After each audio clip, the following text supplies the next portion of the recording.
Deere & Company has been selling agricultural equipment since 1837, and the company is famous for its tractors and combines. But would you believe that inventory isn't even close to being the largest asset on Deere's balance sheet? Inventory is just 7% of total assets. That doesn't seem to make any sense. But it gets to the heart of Deere's business model. Deere isn't just a manufacturer, it's also a financier. Deere provides financing to its dealers and in some cases directly to its customers for equipment. This financing is often structured as a lease, which is why a significant portion of Deere's assets relate to leases. Now, the main two ways a lessor would account for a lease are as a sales type lease or as an operating lease. With a sales type lease, Deere removes the leased asset from its balance sheet and replaces it with a lease receivable. Deere would typically record sales revenue and cost of goods sold at the start of the lease and then record interest revenue on the lease receivable over the life of the lease. With an operating lease, Deere keeps the leased equipment on its balance sheet, there's no lease receivable, and it records lease revenue as it receives the lease payments. For both types of leases, Deere is going to be recording some revenue for each year of the lease. Why does this matter? This finance income reduces the volatility in Deere's earnings. You see, Deere's profits are volatile due to the boom and bust nature of the agricultural cycle. When crop prices are high, farmers have more income and they can invest in equipment.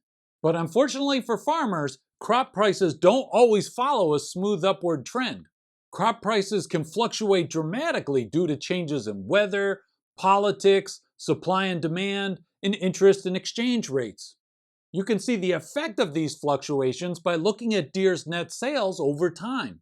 It makes sense that a farmer isn't going to buy a new tractor if crop prices fall below the cost of production. This is why Deere's finance income is so important. Even if Deere isn't selling tractors, it's still earning income from leases it signed in previous years. These leases can be up to 7 years in length, which means that Deere could be earning income during a low point in the agricultural demand cycle from a lease that it signed during a high point in the cycle. This is why finance income has remained stable even while net sales has declined. Now, not all of Deere's financing receivables pertain to leases, and the company discloses several different ways in which the financing receivables are originated. All of this activity is part of Deere's financial services segment. This segment usually generates the least amount of revenue of Deere's 4 segments. But it generates more than $1 billion of profit annually, and it provides support to the other segments. For example, if a dealer in the US were to purchase a tractor from Deere on credit, Deere's agricultural equipment segment would immediately sell the receivable to Deere's financing unit in the US. This financing unit, a wholly owned subsidiary called John Deere Capital Corporation, does things like collect payments and estimate the credit losses.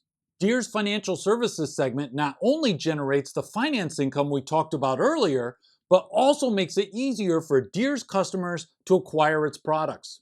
Otherwise, Deere's customers would have to get financing from a bank. But those aren't the only benefits of Deere's financing segment.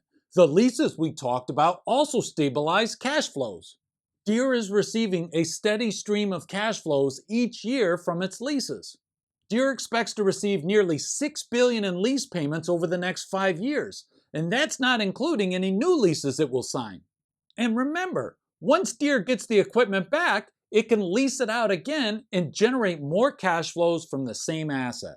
Many of Deere's lease agreements include a guaranteed residual value, which means if the leased asset isn't worth a certain amount when Deere gets it back, the lessee needs to pay Deere to make up the difference.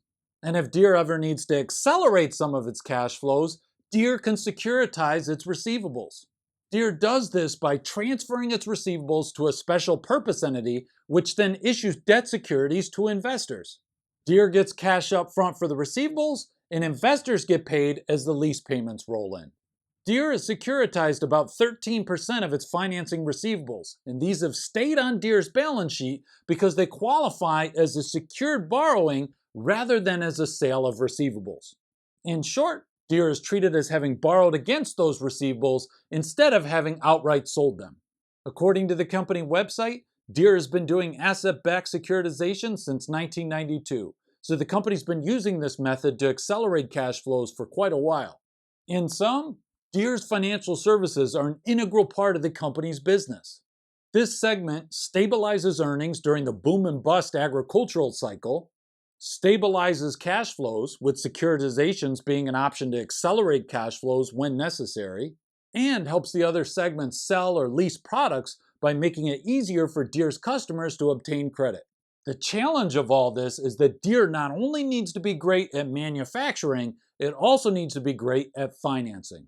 This means structuring financial arrangements for customers, deciding when to extend credit, and collecting payments. I hope you found this helpful. I'll post a spreadsheet with Deere's financial info and some of the graphs I made on Patreon.